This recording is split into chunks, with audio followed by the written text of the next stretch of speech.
আমার হৃদয়ে আল্লাহ রাব্বুল আলামিনের জন্য কি পরিমাণ মোহাব্বত আর ভালোবাসা রয়েছে, কি পরিমাণ মোহাব্বত আর ভালোবাসায় আমি কুরবানি করছি।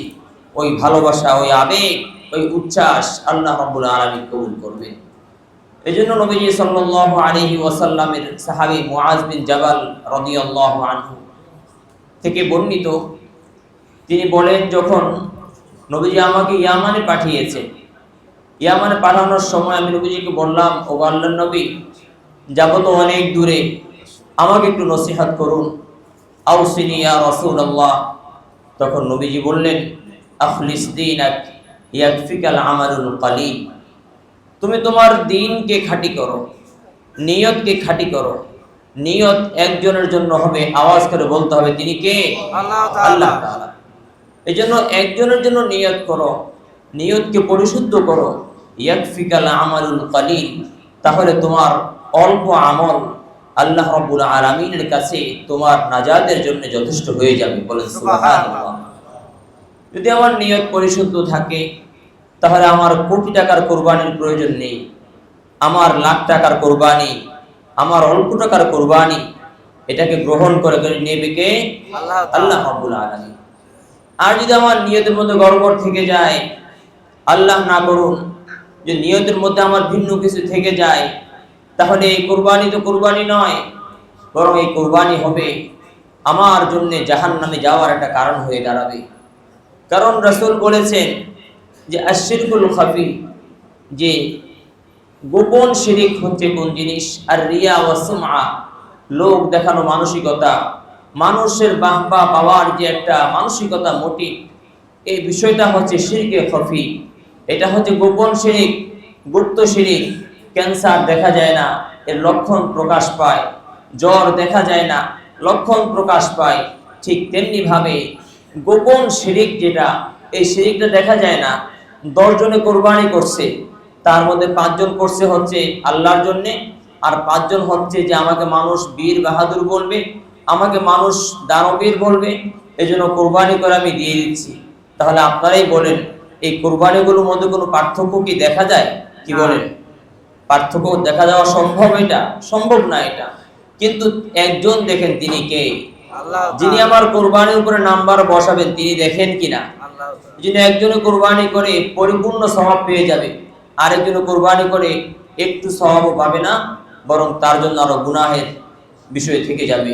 আল্লাহ রাব্বুল আলামিন আমাদেরকে একমাত্র আল্লাহ তাআলার জন্যই কোরবানি করবার তৌফিক দান করেন, বলি আমিন। কোরবানির ক্ষেত্রে আরেকটি বিষয়, যে পশুর অধিকার। ইসলাম শুধুমাত্র মানবাধিকার নিশ্চিত করে নাই, ইসলাম শুধুমাত্র পুরুষের অধিকারই নিশ্চিত করে নাই, ইসলাম শুধুমাত্র নারীর অধিকার নিশ্চিত করে নাই, বরং একটা পশু, একটা জীব জানোয়ার, এর অধিকার নিশ্চিত করার ক্ষেত্রে ইসলামের অবদান আছে কি নেই? আছে। ইসলামের গুরুত্বপূর্ণ অবদান রয়েছে। রাসূল করিম সাল্লাল্লাহু আলাইহি ওয়াসাল্লাম ইরশাদ করেন, ইন্নাল্লাহা কাতাবাল ইহসানা আলা কুল্লি শাই, ফাইদা ক্বাতালতুম ফাআহসিনুল কিতলা ওয়া ইদা যাবাহতুম ফাআহসিনুজ যাবহা। রাসূল বলেন যে আল্লাহ রাব্বুল আলামিন সকল কিছুর উপরে ইহসান করা, ইহসানের বিষয়টাকে অবধারিত করে দিয়েছেন। অতএব যুদ্ধের ময়দানে যখন কোনো মানুষ, কোনো মুসলমান যখন কোনো কাফেরকে হত্যা করতে যাবে, রাসূল বলেন, তুমি যে কাফেরকে হত্যা করতে যাচ্ছ, ওই সময় তার উপরে ইহসান করো। ওই সময় ইহসান কি হবে? যে তুমি তাকে এইভাবে হত্যা করো যাতে করে তাকে হত্যার ক্ষেত্রে সে খুব একটা কষ্ট পেতে না হয়। সেজন্য সেজন্য একবার নিহত হতে গিয়ে সেজন্য 10 বার নিহত হওয়া, জান যাওয়ার কষ্ট যে ভোগ করতে না হয়। ফাইদা ক্বাতালতুম ফাআহসিনুল কিতলা, চিন্তা করো যে মুহূর্তের মধ্যেই তার গর্দানটা আলাদা হয়ে যাচ্ছে, এই সময়টাও রাসূল বলছেন যে না, এই সময় তুমি তার কিভাবে তুলনামূলক আরাম হয় সেটা তুমি চিন্তা করো। ওয়া ইদা যাবাহতুম ফাআহসিনুজ যাবহা, রাসূল করিম সাল্লাল্লাহু আলাইহি ওয়াসাল্লাম বলেন, যখন পশু জবাই করতে যাবে, তখন পশুর কিভাবে আরাম হয় সেদিকে তুমি খেয়াল করো। আমি পশুকে জবাই করতে যাব, এমন যেন না হয় যে পশুকে একবার জবাই করতে গিয়ে 3 বার জবাই করার কষ্ট আমি পশুকে দিলাম। সমাজের চিত্র কি? পশু শোয়াবে, পশু শোয়ানোর পরে এরপরে বলবো যে এই কার কার নামে কোরবানির নাম লিখে আসেন তাড়াতাড়ি করে। পশুটাকে শুইয়ে কষ্ট দেওয়া হচ্ছে, এখন নাম তালাশ করা হচ্ছে। এরপরে এই পা তো বাঁধতে হবে, পা বাঁধার রশিটা কোথায়, রশি নিয়ে আসে।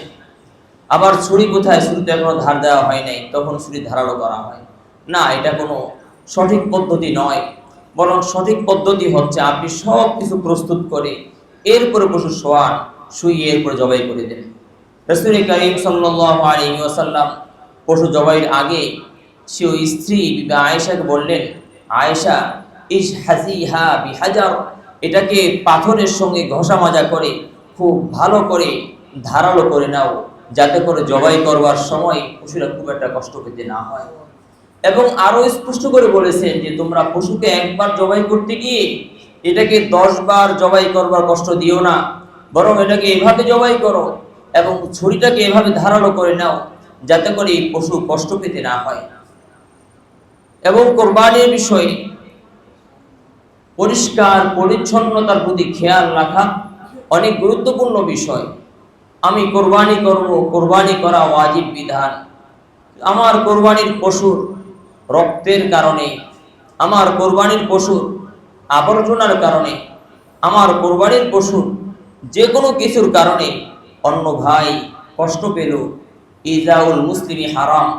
অন্য ভাইকে কষ্ট দেয়া এটা হালাল না হারাম? কি বলে? অন্য ভাইকে কষ্ট দেয়া হালাল না হারাম? এটা হারাম কাজ। এই জন্য যখন পশুর রক্তটা প্রবাহিত হবে তখনই পানি মেরে দিয়ে ওই রক্তটাকে ওই জায়গা থেকে আলাদা করে ফেলা। তাহলে এই রক্ত পরবর্তী তার দুর্গন্ধ ছড়াবে না, জীবাণুর জন্য কারণ হবে না।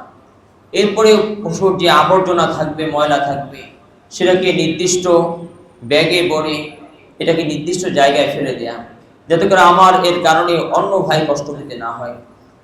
10 জন কি করলো সেটা দেখার বিষয় নয়। আমার কবর আমার জন্যে, আমার আমল আমার জন্যে। এই জন্য আমি কি পরিমাণ মানুষের কষ্টের কারণ হয়ে দাঁড়িয়েছি সেটা আল্লাহ রাব্বুল আলামিনের দরবারে দাঁড়িয়ে আমাকেই হিসাব দিতে হবে। আমাকে জিজ্ঞেস করবেন না যে আর 10 জন কি করেছে, বরং আমাকে জিজ্ঞেস করবেন যে আমার আমল নামাটা কি হয়েছে, আমি কিভাবে আমল করেছি, এটা আমাকে জিজ্ঞেস করবেন। এই জন্য রাসূল বলেছেন, তাহহিরু আফনিয়াতাকুম ফাইন্নাল ইয়াহুদা লা তুতাহহিরু আফনিয়াতাহা। রাসূল বলেন যে তোমরা তোমাদের যে ফেনা চত্বর আছে, বারান্দা আছে, যেখানে হাঁটা চলা করো, ওই হাঁটা চলার জায়গাটাকে, চত্বরটাকে পরিষ্কার পরিচ্ছন্ন রাখো। কারণ ইহুদি জাতির একটা স্বভাব হচ্ছে ওরা তাদের চত্বরগুলোকে পরিষ্কার পরিচ্ছন্ন রাখে না। আর এক হাদিসে রাসূল বলেছেন, আত-তুহু শাতরুল ঈমান, পবিত্রতা, পরিষ্কার পরিচ্ছন্নতা এটা ঈমানের অঙ্গ, এটা ঈমানের দাবি। আমি মুমিন, আমার ঈমানের দাবি হচ্ছে যে আমি আমার চত্বরকে পরিষ্কার পরিচ্ছন্ন রাখবো এবং আমি অপরিচ্ছন্নতা, আবর্জনার মাধ্যমে কোনো মুসলিমকে কোনো কষ্ট দিব না। পশু জবাইয়ের ক্ষেত্রে গোশত খাওয়ার নিয়ত না করা চাই। অন্যতম গুরুত্বপূর্ণ বিষয় যে যদি আজকে দেখা যেত যে কোরবানির পশুর গোশত আপনি খেতে পারবেন না, তাহলে দেখা যেত কার কোরবানি কতটুকু হয়। এই জন্য আজকের দিন হচ্ছে আল্লাহ রাব্বুল আলামিনের পক্ষ থেকে মেহমানদারির দিন। যদি কেউ এই ঈদের 3 দিনে কোরবানির পশু কোরবানি করতে না পারে, তাহলে কিন্তু ইসলাম তাকে এই পশু জবাই করে কোরবানি দাতাকে খাওয়ার অনুমোদন দেয় না। এই দিন কার পক্ষ থেকে মেহমানদারির দিন? আল্লাহ তাআলা। সকলে বলি কার পক্ষ থেকে? আল্লাহ রাব্বুল আলামিনের পক্ষ থেকে। এই ঈদের দিনে রোজা রাখা যাবে না? ঈদের দিন রোজা রাখা যাবে না, কারণ মেহমানদারি করাচ্ছেন কে? আল্লাহ তাআলা। আল্লাহ হলেন মেজবান, আমি হলাম মেহমান। এই জন্য এই কোরবানির পশু হচ্ছে আল্লাহ রাব্বুল আলামিনের জন্য, আল্লাহ রাব্বুল আলামিনের জন্য। এই জন্য এই 3 দিনে যে কোরবানি করতে পারবে, পশুর রক্ত বহাইতে পারবে, প্রবাহিত করতে পারবে, আল্লাহ রাব্বুল আলামিন মেজবান হয়ে তাকে এই পশু খাওয়ার অনুমতি দিচ্ছে। এই 3 দিন পার হয়ে গিয়েছে, কোরবানি পশু কিনেছেন, জবাই করতে পারেন নাই, তাহলে এই পশু কোরবানি করা যাবে না। এই পশুকে তখন জীবিত অন্য কোনো গরিবকে সদকা করে দিতে হবে। অথবা কোরবানি ওয়াজিব ছিল, আপনি পশু কোরবানি ক্রয় করেননি, তখন এই 3 দিন পার হয়ে যাওয়ার পরে একটি পশুর মূল্য, আপনাকে একটি কোরবানির মূল্য সদকা করে দিতে হবে। এই জন্য জিয়াফাতুল্লাহ গ্রহণ করা চাই। আল্লাহ রাব্বুল আলামিন যখন আমাদেরকে মেহমানদারি করাবেন, ওই মেহমানদারিকে সে আনন্দ উচ্ছ্বাসের সঙ্গে মেহমানদারি গ্রহণ করা চাই। ঈদকে ওয়াইদ বানাবেন না, আনন্দকে শাস্তিতে রূপান্তরিত করবেন না।